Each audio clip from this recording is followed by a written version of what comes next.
Hello नमस्कार सुप्रभात जय हिंद। मैं अवनीश पाल स्वागत करता हूं आप सभी का आपके अपने यूट्यूब चैनल पाल सर हरदोई पर। तो सबसे पहले आपके लिए ये मोटिवेशनल कोड जो आपको ऊर्जावान बनाएगा। बाधाएं हैं कौरव दल सी, इन सब पर तुम कूच करो, अर्जुन सा योद्धा बनकर गांडीव लेकर टूट पड़ो। तो आइए आज जो है हम शुरू करते हैं।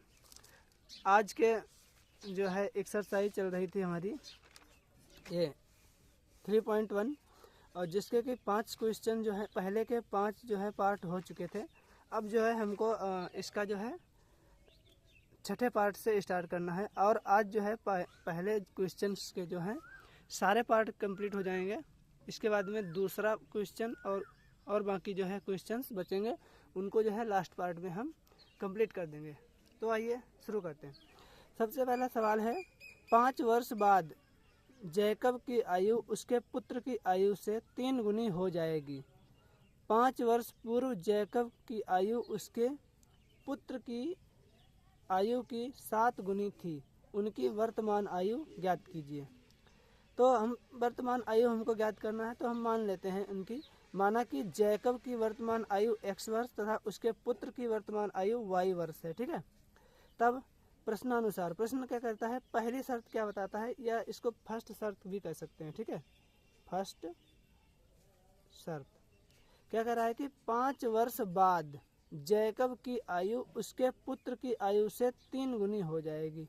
यानी अगर आज उसकी आयु x वर्ष है तो 5 वर्ष बाद जैकब की पहले कितनी होगी, x + 5 होगी, और उसके पुत्र की कितनी होगी, y + 3। और कहा है कि जैकब की आयु जो है उसके पुत्र की आयु की 3 गुनी, तो पुत्र की आयु की 3 गुनी कर दिया हमने। अब हम इसको सॉल्व कर लेंगे। ठीक है, x + 5 यहाँ पे रहा, यहाँ अंदर 3 की गुणा हो गई 3y और 5 15 हो गया। इस 5 को हम इधर ले आए, माइनस में आ गया, और ये 3y जो है इधर आया माइनस में आ गया। तो x - 3y = 15 - 5। तो x - 3y = 15 में से 5 चला जाएगा, 10 बचेगा। इसको हमने समीकरण नंबर 1 दे दिया। अब सेकंड शर्त, दूसरी शर्त क्या कह रही है, कहा था कि 5 वर्ष पूर्व यानी पहले 5 वर्ष पूर्व जैकब की आयु उसके पुत्र की आयु की 7 गुनी थी। तो 5 वर्ष पूर्व पहले जैकब की आयु क्या होगी, यानी x में से 5 घटा दें। अगर आज x वर्ष है तो 5 वर्ष पहले कितनी रही होगी, x - 5, तो x - 5 हो गई। फिर इसके पुत्र की आयु कितनी होगी, y - 5 होगी। ठीक है, तो कह रहा था कि जैकब की आयु उसके पुत्र की आयु की 7 गुनी, यानी जैकब की जो आयु है उसके पुत्र की 7 गुनी आयु है। ठीक है, पुत्र की आयु का 7 गुना है जैकब। तो फिर हमने क्या किया, 7 गुना कर दिया। अब इसकी जो है कैलकुलेशन कर लेते हैं, x - 5 फिर 7 के अंदर गुणा कर लिया, 7y - 35 हो गया। अब 7y को इधर ले आए, 5 को इधर ले आए। ठीक है, x - 7y और ये 5 इधर आएगा तो प्लस का हो गया, और 35 तो था ही यहाँ माइनस का। तो x - 7y = 30 माइनस का। तो इसको समीकरण नंबर 2 दे दिया। अब समीकरण 2 में समीकरण 1 को घटाने पर घटा देते हैं, देखते हैं क्या होता है। तो x - 7y ये दूसरा वाला समीकरण लिख दिया बराबर -30। फिर x + 3y -3y बराबर में 10 प्लस का था। ठीक है, तो घटाने पर इसमें चिन्ह बदलता है। अगर इसका चिन्ह प्लस का है तो ये माइनस का हो जाएगा, ये वाला चिन्ह अगर माइनस का है तो ये प्लस का हो जाएगा, फिर ये प्लस का है तो माइनस का हो गया। ठीक है, तो ये प्लस का और ये वाला x माइनस का तो हो गया, ये कैंसिल आउट यानी 0 हो गया। 7y में से और 3y, ये 7y माइनस का है और 3y प्लस का है, तो क्या हो गया, माइनस का 4y, और ये माइनस का 30 और माइनस का 10, ये माइनस का हो गया 40। तो माइनस से माइनस कैंसिल आउट हो गया, 4 से इस 4 जो है इधर गुणे में है, इधर आएगा बटे में, y = 40/4, यानी y बराबर क्या आ गया 10। और y हमने माना क्या था, उसके पुत्र की आयु, यानी जैकब के पुत्र की आयु जो है वो आ गई है 10 वर्ष। ठीक है, 10 वर्ष आ गई। अब फिर y का मान हम क्या करेंगे, समीकरण 1 में रख देंगे। समीकरण 1 क्या था, समीकरण 1 x - 3y = 10। तो x - 3y का मान 10 रख दिया यहाँ से। ठीक है, और बराबर में 10। तो इस 10 या 30 ये हो गया, फिर इसको ऐसे लिखा रहने दिया। फिर इस 30 को इधर ले जाएंगे, ये प्लस माइनस में है, इधर जाएगा प्लस में, तो 10 + 30 40 वर्ष हो गया। x बराबर क्या आ गया, 40 आ गया। अब अगला सवाल, एक छात्रावास के मासिक व्यय का 1 भाग नियत है तथा शेष इस बात पर निर्भर करता है कि छात्र ने कितने दिन भोजन किया। जब जब एक विद्यार्थी ए को जो 20 दिन भोजन करता है, 1000 रुपये छात्रावास के व्यय के लिए अदा करने पड़ते हैं, जबकि एक विद्यार्थी बी जो 26 दिन भोजन करता है, छात्रावास के व्यय के लिए 1180 रुपये अदा करने पड़ते हैं। नियत व्यय और प्रतिदिन का भोजन का मूल्य ज्ञात कीजिए। अच्छा, इसमें भी एक तो है इसका नियत व्यय यानी रहने का खर्चा या किराया कह सकते हैं, दूसरा है प्रतिदिन भोजन, जैसे इतने रुपये प्रतिदिन में आपको भोजन मिलेगा। तो हम दोनों को मान लेते हैं, माना कि नियत व्यय जो है x रुपया है तथा प्रतिदिन का भोजन y रुपये है, ठीक है। यानी मान लेते हैं कि प्रतिदिन y रुपये का भोजन करता है, ठीक है। तब प्रथम शर्त के अनुसार, पहली शर्त भैया क्या है देखना जरा ध्यान से, कह रहा है कि इस बात पर निर्भर करता है कि छात्र ने पूरा दिन भोजन किया। ये हो गया जब एक विद्यार्थी ए यहाँ से जो 20 दिन भोजन करता है और 1000 रुपये छात्रावास के व्यय के लिए अदा करने पड़ते हैं, यानी 20 दिन इसने भोजन किया है। जैसे मान लीजिए कि अगर प्रतिदिन y रुपया पड़ता है तो 20 दिन में 20 y रुपया पड़ जाएगा। जैसे मान लो कि एक दिन में जो है 5 रुपये पड़ते हैं, ठीक है, तो 10 दिन में कितना हो जाएगा, 5 दशमलव 50 हो जाएगा, ठीक है, 50 रुपये पड़ जाएगा। अब फिर इसमें हमने माना था कि एक दिन में y रुपया पड़ता है, तो 20 दिन में 20 y हो जाएगा और प्लस अलग से x, यानी ये क्या है, ये रहने का खर्चा है, ठीक है, नियत है ये, तो बराबर में क्या है 1000 रुपये, ठीक है। फिर अगला क्या कहता है, और दूसरी शर्त क्या कहती है कि 26 दिन भोजन करता है छात्रावास के व्यय के लिए 180, यानी 26 y और प्लस x, यानी x जो है ये नियत खर्चा है, बराबर में 1180। अब समीकरण 2 में से समीकरण 1 को घटाने पर 26y प्लस x बराबर 1180 और इधर 20y प्लस x बराबर 1000, ये माइनस और ये भी माइनस, ठीक है, घटाएंगे तो माइनस आ जाएगा, ये तो कैंसिल आउट हो गया। 26 में से 20 चला गया, 6y और इधर बचेगा यहाँ पर 180, ठीक है, घटाएंगे यहाँ 8 और ये 1 और ये 0, यानी 180 बच जाएगा, ठीक है, 180 आ गया। और जब इसको भाग करेंगे तो 6 कन 6, अच्छा 6 तियाँ 18, ये यहाँ से कटा था, 6 तियाँ 18 और ये वाला 0, यानी y बराबर आ गया 30 रुपये। 30 रुपये का मतलब प्रतिदिन जो भोजन का मूल्य है वो 30 रुपये पड़ता है, ठीक है। फिर y का मान समीकरण 1 में रखने पर, समीकरण 1 था ये 20y प्लस x बराबर 1000, तो 20 गुणे y का मान 30 आया था प्लस x और बराबर में 1000। अब 20 तियाँ 60, यानी जो 2 तियाँ 600 रुपये ये हो गया प्लस x और बराबर में 1000, तो 600 को इधर भेज देंगे, माइनस में चला जाएगा, ठीक है, तो x बराबर क्या आ गया 400 रुपये, यानी 400 रुपये छात्रावास की फीस है और जो भोजन जो है कितने रुपये प्रतिदिन, 30 रुपये प्रतिदिन जो है भोजन के पड़ते हैं, ठीक है, तो ये हो गया। अब सवाल नंबर नेक्स्ट है 7वां, एक भिन्न 1/3 हो जाती है जब अंश से 1 घटाया जाता है और 1/4 हो जाती है जब हर में 1 जोड़ दिया जाता है, वह भिन्न ज्ञात कीजिए, ठीक है। तो मान लेते हैं कि भिन्न जो है, भिन्न का अंश मान लेते हैं x और भिन्न का हर मान लेते हैं y, तो भिन्न क्या हो जाएगी x/y। फिर पहली शर्त क्या है, फर्स्ट शर्त क्या दिया है कि जब अंश से 1 घटाया जाता है तो 1/3 हो जाती है, तो अंश से 1, अंश क्या था x था, तो x - 1 और बटे में y तो ऐसे रहेगा, तो क्या आएगा 1/3 आएगा, तो 1/3 लिख लिया। अब इसको सॉल्व करते हैं भाई, 3 की इधर गुड़ा y की इधर गुड़ा, 3 की गुड़ा करेंगे 3 x - 1 और y, इसकी करेंगे 3x - 3 और बराबर में y को इधर ले आए 3 को इधर ले आए, ठीक है, y इधर जाएगा माइनस का, 3 इधर आएगा प्लस का, हो जाएगा 3x - y प्लस बराबर 3 बराबर में, ये समीकरण 1 लिख दिया, ठीक है। अब सेकंड शर्त क्या कह रही है कि और 1/4 हो जाता है जब हर में 8 जोड़ दिया जाता है, यानी हर में 8 जोड़ दिया, x बटे में y प्लस 8, तो क्या हो जाएगा 1/4 हो गया, ठीक है। अब इसकी इधर गुड़ा इसकी इधर गुड़ा, तो ये हो जाएगा 4x और ये हो जाएगा y प्लस 8, ठीक है। अब y को इधर ले आए, 4x - y और 8 ऐसे ही, समीकरण 2 दे दिया। समीकरण 2 में से समीकरण 1 को घटाने पर, ठीक है, घटा देते हैं, 4x - y बराबर 8, यह समीकरण 2 था, और समीकरण 1 क्या था 3x - y और बराबर में 3। अब क्या कहते हैं घटाने का, ये घटा है, ये माइनस था यहाँ प्लस हो जाएगा, यहाँ प्लस था यहाँ माइनस हो जाएगा, तो 4x में से 3x चला गया, 1x बच जाएगा और ये माइनस ये प्लस कैंसिल आउट हो गया, तो यहाँ 8 में से 3 गया 5, यानी x बराबर क्या आ गया 5 आ गया। ठीक है, अब x का मान समीकरण 1 में रख देते हैं। समीकरण 1 यह था 3x माइनस वाई बराबर 3, तो 3 गुणे 5 माइनस वाई बराबर 3, यानी तिपच 15 माइनस 3 बराबर y। ठीक है, तो 15 में से 3 चला जाएगा 12, यानी y बराबर क्या आ गया 12। तो हमने क्या माना था, अतः भिन्न क्या मानी थी x बटे वाई। ठीक है, तो x क्या था, x का मान था 5 और y का मान था 12, तो 5 बटे 12, अतः भिन्न जो है y बटे 5 बटे 12 हो जाएगी। अगला सवाल है 9। यश ने एक टेस्ट में 40 अंक अर्जित किए, जबकि उसे प्रत्येक सही उत्तर के लिए 3 अंक मिले तथा गलत उत्तर पर 1 अंक की कटौती हुई। यदि उसे सही उत्तर पर 4 अंक मिलते, गलत उत्तर पर 2 अंक कटते, तो यश 50 अंक अर्जित करता। टेस्ट में कितने प्रश्न थे? ठीक है, इसमें जो है हम सही और गलत भी निकाल देते हैं। ठीक है, माना कि सही प्रश्नों की संख्या x है तथा गलत प्रश्नों की संख्या y है। ठीक है, तो हम क्या करेंगे, प्रश्नानुसार पहला प्रश्न क्या कह रहा है, कह रहा है कि जब उसे प्रत्येक सही उत्तर पर 3 अंक, ठीक है, और गलत उत्तर पर 1 अंक की कटौती की गई, ठीक है, तब 40 अंक मिले थे।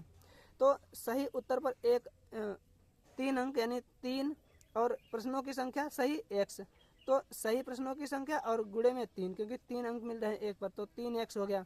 और गलत उत्तर है y, और एक उत्तर पर एक जो है 1 अंक कट रहा है, तो y उत्तर पर y अंक कटेगा, y गलत उत्तर देगा। जैसे मान लो एक उत्तर पर 1 कट रहा है तो 5 गलत करेगा तो 5 कटेगा, और y गलत किया है तो y कटेगा। ठीक है, एक से गुणा करना पड़ेगा, तो माइनस का y कटेगा, इसलिए माइनस लगाया है। और बराबर में अंक किसे मिले, कितने मिले हैं उसे, 40 मिले हैं। इसको समीकरण 1 दे दिया। उसी प्रकार दूसरी शर्त है। दूसरी शर्त क्या है, दूसरी शर्त का यदि उसे सही उत्तर पर 4 अंक, यानी 4 अंक एक सही उत्तर पर, और x उत्तर सही किए हैं उसने, तो 4x हो गया। और फिर y जो है गलत उत्तर पर है, और एक गलत उत्तर कितने किए हैं, 2 अंक। अच्छा, 2 अंक कटते हैं गलत उत्तर पर, तो y क्वेश्चन गलत किया है इसने, तो 2y हो गया, और बराबर में 50। अब इसको हल कर लेते हैं, हालांकि इसको 2 से डिवाइड कर सकते हैं। अगर डिवाइड करेंगे तो क्या आएगा, इससे लिख देते हैं, ये 2x माइनस वाई बराबर में 25, ये आ सकता था, कोई दिक्कत नहीं। इसी को रखते हैं समीकरण, क्योंकि इसी से हमने हल किया है। तो समीकरण 2 में समीकरण 1 को घटाने पर 2 से गुणा करके घटाना पड़ेगा इस वाले को। ठीक है, ताकि 2y कैंसिल हो सके। तो करेंगे भाई, पहले हमने समीकरण 2 लिख दिया, 4x माइनस 2y बराबर 50। ठीक है, और इसको समीकरण 2 से गुणा कर देंगे, तो 2 तियाँ 6x माइनस 2y और बराबर में 80। तो हम क्या करेंगे, देखो भाई घटाना है, तो ये प्लस था माइनस हो गया, माइनस था प्लस हो गया, और यहाँ प्लस था माइनस हो गया। ठीक है, अब क्या करेंगे, 2y से 2y कैंसिल आउट, ये प्लस का ये माइनस का कैंसिल हो गया, और 4x और 6x, यानी 6 में से 4 चला गया, माइनस का 2x बचा। यहाँ 80 में से 50 चला गया, माइनस का 30 बचा। तो 2x बराबर 30, यानी 2 से ये डिवाइड होगा, तो x बराबर आ जाएगा, x बराबर 30 बटे 2, और x बराबर आ गया 15। ठीक है, क्या आ गया, x बराबर 15। हाँ, माइनस माइनस भी कैंसिल हो गया था। अब x का मान समीकरण 1 में रखने पर, भाई रख दो समीकरण 1 में। समीकरण 1 ये है 3x माइनस वाई बराबर में 40, तो x का मान क्या है भाई, 15 है, 3 गुणे 15, और बराबर में माइनस वाई बराबर 40, तिपच 15 45, 45, और 40 को इधर ले आया, y को इधर ले गया, ये माइनस का था इधर प्लस का हो गया, और ये 40 प्लस का था इधर आया माइनस का हो गया। तो y बराबर क्या है, 45 में से 40 चला गया 1। अच्छा, गलत उत्तर की संख्या क्या है, 5 है, और सही उत्तर की संख्या क्या है, सही उत्तर की संख्या है 15। ठीक है, अब अतः कुल प्रश्न क्या है, कितने हैं, कुल प्रश्न है 15, और ये 5 कितने हो गए भैया, 20। तो टोटल प्रश्न जो है 20 हैं। अब कह रहा है एक राजमार्ग पर 2 स्थान A और B 100 किलोमीटर की दूरी पर हैं। एक कार A से दूसरी कार B से एक ही समय पर चलना प्रारंभ करती है। यदि ये कारें भिन्न भिन्न चालों से एक ही दिशा में चलती हैं तो वे 5 घंटे बाद मिलती हैं। यदि वे विपरीत दिशा में चलती हैं तो 1 घंटे बाद मिलती हैं। दोनों कारों की चाल ज्ञात कीजिए। ये 2 अलग अलग जो है उसी प्रकार से शर्तें दी गई हैं, तो हम इनको जो इसको भी जो हल करेंगे। क्या है, माना पहली कार की चाल जो है x किलोमीटर प्रति घंटा तथा दूसरी की y किलोमीटर प्रति घंटा। ठीक है, ये मान लीजिए स्थान A है, ये B है, यहाँ से एक कार आ रही है और यहाँ से दूसरी कार आ रही है, यानी एक ये पहली कंडीशन हमने जो है यहाँ दिखाने का प्रयास किया है। जब कारें एक ही दिशा में चलती हैं तब चाल क्या हो जाएगी भाई, जब एक दिशा में चलेंगी, जैसे मान लीजिए यहाँ से आप इधर से आ रहे हैं और मैं इधर से आ रहा हूँ, ठीक है, तो दोनों की चाल जो है आपस में जुड़ जाएगी, ठीक है। तो चाल जो है हमने x प्लस वाई जोड़ दी है। तब पहली कार की चाल बराबर क्या होता है, दूरी बटे समय। चाल थी x प्लस वाई और दूरी क्या है 100 और बटे में समय कितना लगा 5 घंटे, बताया है 5 घंटे भाई, हाँ 5 घंटे, ठीक है। 100 किलोमीटर दूरी है तो भाग कर देंगे इसको, तो x प्लस वाई बराबर आ गया 5, ये 100 से भाग होगा 20 आ जाएगा, इसको समीकरण 1 देते हैं।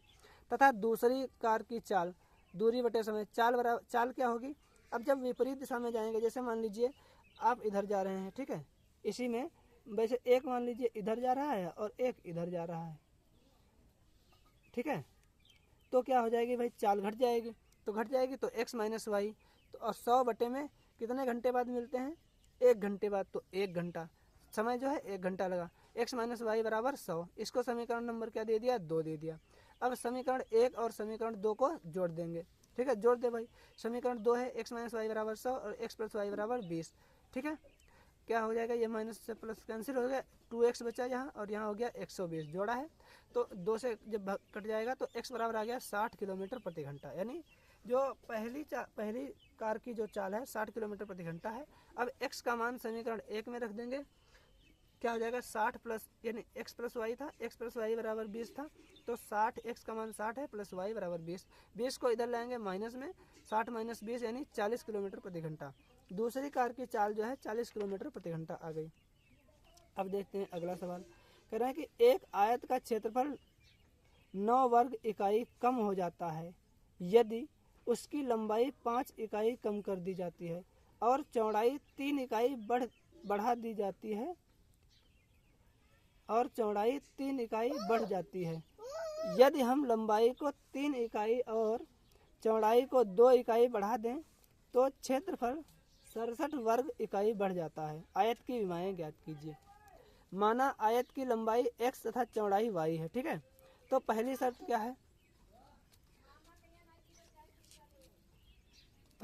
क्या है, x माइनस 5 और y प्लस 3 बराबर में क्या आ जाएगा, उसके क्षेत्रफल से 9 क्षेत्रफल जो है 9 वर्ग इकाई कम कर दिया जाता है। यानी क्या x मैंने माना था क्या, लंबाई और चौड़ाई y, कह रहा है कि यदि लंबाई 5 इकाई कम होती है और चौड़ाई 3 इकाई बढ़ जाती है, ठीक है, बढ़ा दी जाती है। ये वाला थोड़ा छूट गया था, यहाँ पर ध्यान से देख लेना भैया।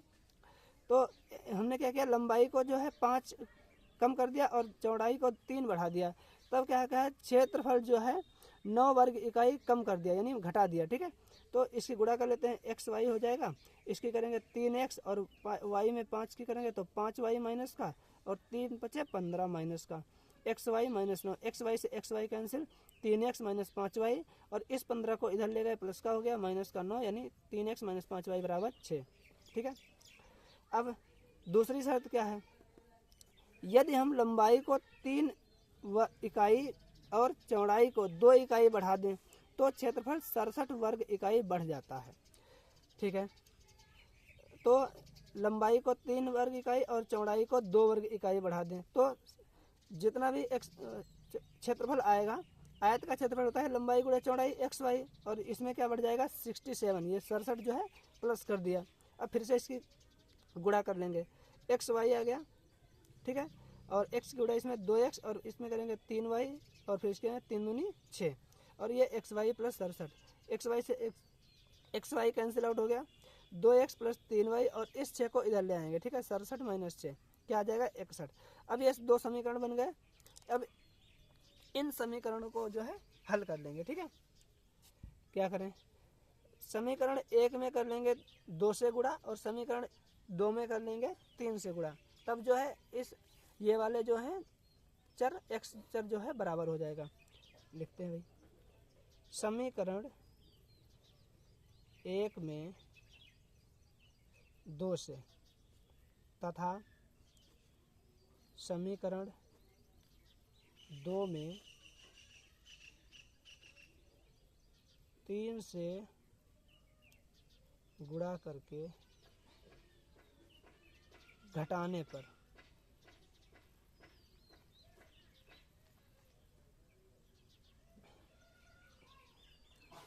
समीकरण 1 में करना है 2 से, यानी ये हो जाएगा 6x माइनस 10y बराबर में 12।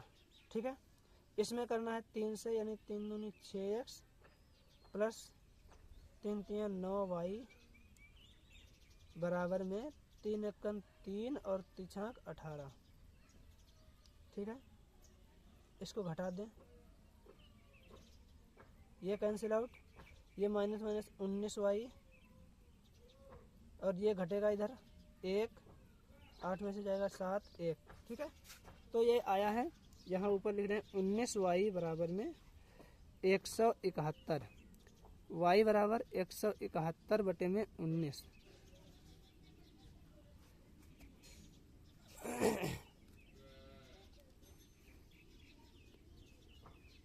ये 19 9 बार जाएगा, 19 नीमा 171, यानी y बराबर आ गया 9। ठीक है, 9 इकाई माना था, इकाई ही लिख देते हैं। ठीक है, अब y का मान समीकरण किसी वाले समीकरण में रख दो, इसमें रख दो या इसी में रख दो। ठीक है, चलो इसमें रखते हैं फिलहाल। 1 में रखने पर क्या हो जाएगा भाई, देखें ध्यान से। 3x माइनस 5 गुणे वाई की जगह पर 9 बराबर में 6। 3x माइनस 5 नियम 45 बराबर में 6, इसको इधर ले जाएंगे। 3x बराबर में 6 प्लस 45, 3x बराबर में 51 हो जाएगा और x बराबर में 51 बटे में 3, तो ये 17 तियां 51, 17 आ जाएगा। x बराबर आ जाएगा 17 इकाई। ठीक है, तो x का मान आ गया, यानी लंबाई जो है क्या आ गई, लंबाई आ गई 17 और चौड़ाई जो है 9 वर्ग इकाई है। 1 मिनट जो है आंसर चेक कर लेते हैं इसका।